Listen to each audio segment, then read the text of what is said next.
Hi, my name's Heather Hendrie. I am the curator of the Awfully Hilarious series of anthologies. I went to school in Boulder at Naropa University, and I'm now based in Whistler, British Columbia. Thank you so much for this opportunity to speak with you about a great passion of mine, books, writing, and reading. If I were to give you a really brief synopsis of the Awfully Hilarious series, well, what they all have in common is that they share a common theme of painful or embarrassing moments that, with time and community, have become either quite poignant or hilarious. And what inspired this series was that, hilariously, I went on a terrible date. I called a friend in tears afterwards, and she too had just returned from a terrible date, and she said, "Heather, we could write a book." Bing, bang, boom, we did. Initially, the plan was that she and I and another friend would come together and we would write out our terrible date stories. We would staple them together and we'd deliver them to little free libraries around the country to just let folks out there know if you're having dating disasters, if you're feeling disillusioned and alone, you're not alone. We're there too. And we were going to sign off the Tinderellas. That said, another friend of mine had just published a book and said, "Hey, I think I can help you turn this into book form." So we did, and once it released, we realized that people wanted to read these hilarious dating stories of ours. So thank you for being one of the folks showing interest. And how we went about collecting the stories in the first place was just we knew of other friends who'd had tough dating experiences, and we just sort of opened the opportunity. Anyone who wants to share a story with us, please do. And then we realized, oh, wow, this is really a way to get a message out there. So the next book after that, the first was called Awfully Hilarious, Stories We Never Tell, the dating, disasters, disillusionment, and a lot of bodily function stories that you really want to read. You may have experienced yourself. And then after that, we realized, okay, let's do another one on a really stigmatized subject. Let's talk about periods. Let's talk about menstruation. So with that came Awfully Hilarious period pieces. And to gather the stories for that one, we actually put out a call for submissions. We were inundated with a number of amazing stories. And then we went through an editorial curation process to try and choose those stories that were submitted that gave us the greatest breadth of personal experience that we could share. We're now working on the third, coming out early in 2026. This one will be called Awfully Hilarious Pillow Talk. Wait for it. These are going to be the suppressed stories around sex, sexuality, intimacy, pleasure, and desire. So really looking forward to that one. We had a lot of really amazing writers submit really amazing stories. As far as what order we put the stories in the book, I'm a therapist, trained, of course, at Naropa University in Boulder. And so one of the things we try to do is we try to titrate the experience for the readers a little bit. And by that, I mean, we might bring a really poignant or very painful story and then follow it up with something quite funny to give the reader a chance to breathe. Helps our systems really process that differently. Regarding the order of the stories in the period book, though, that was very different. For that one, we wanted to run through the reproductive lifespan for folks born with a uterus. So, for example, it begins with the story from an 11-year-old girl called "I Want My Period, God Damn It." And this is, on the verge of her first menses. And then we move through the fertility or infertility journey for folks or birth control experiences. And then we move on towards perimenopause and menopause. I've been asked, do I have a particular favorite story? I love them all so much for different reasons, and it's really the combination of them that I love.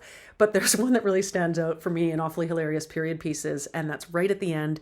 It's called In a Flash by Catherine Matthews, and it's her hilarious description of her experience with hot flashes. I mean, it goes from trying to wedge herself sideways into a standing freezer to a full graph explaining what's likely to trigger a hot flash. You're really going to want to take a look at that. Harrison Ford is one of the likely triggers.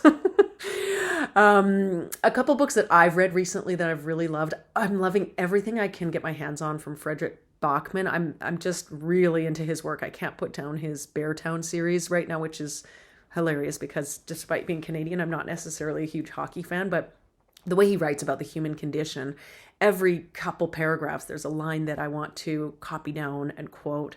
So I'm really, really loving that. I just could go on and on and on about all the books that I love. I loved hearing Gary Zukav's author talk at the Boulder Bookstore. That really spoke to me. And what I'd also like you to know about our books, if I might share, is just that they're stories from emerging authors. So just remembering that as you're reading is that most of these folks are writing something publicly for the very first time. Most of them have never shared these stories. And all of them, when I spoke to them, spoke about the fact that they're doing this in the hopes that it will help somebody else. So that really is our hope with this project, is that these stories resonate and land in the hands of somebody for whom it's helpful. There are going to be a lot more coming. We're going to tackle all the taboo topics, so stay tuned. And if you're a writer and want to submit your story, we'd love to see your story. Join our community at Awfully Hilarious on Instagram and Facebook. Follow along on our newsletter. You can find that on awfullyhilarious.com.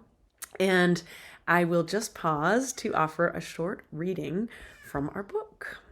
This is the story that started it all, and it's called Parachute Boy. So let me just grab that here. Spoiler alert, the alternate titles I did consider for this piece included Unhinged, and that red bag is kind of a red flag. So I hadn't been on a date in a long time when I met Parachute Boy, and I'm pretty sure it was my first IRL, in real life, time meeting a man from the dating app called Hinge. Let's just say my experience led to my nearly coming unhinged. I pull my little black Honda Fit off the highway and into a parking lot. I'm wearing something pretty cute, actually, because I dressed for the drink we were planning to have. About an hour before drink time, Parachute Boy texted to say, "Want to meet at the Chief instead?"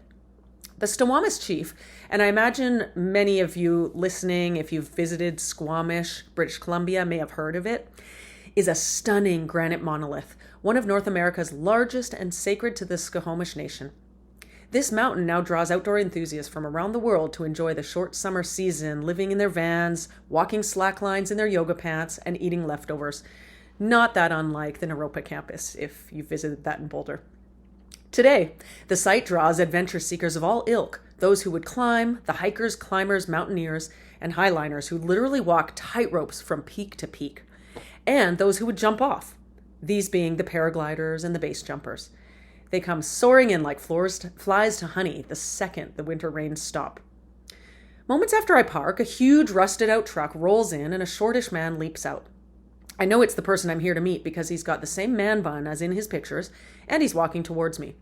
With my curly red hair, I tend to stand out in a crowd, which has the at times convenient side benefit of making it easy for my online dates to find me. Sometimes I wish they wouldn't. I begin to stroll towards him, smiling. I notice his nice blue eyes and his large red backpack. We begin to hike the trail together, and I learn quickly that he's a logger. I'm a wilderness therapist and environmental activist turned on in the 90s by the logging blockades in defense of the old-growth forests of Clayoquot Sound. He's recently returned from cutting old growth, right around that same area. It's hard to say why I'm even on this date in the first place, but if I'm honest, it's because he asked me out, and nobody's done that in a while. I'm also trying to move on from a lovely man I've been stuck on for the past year, and you know how the saying goes. The best way to get over one man? To get under another.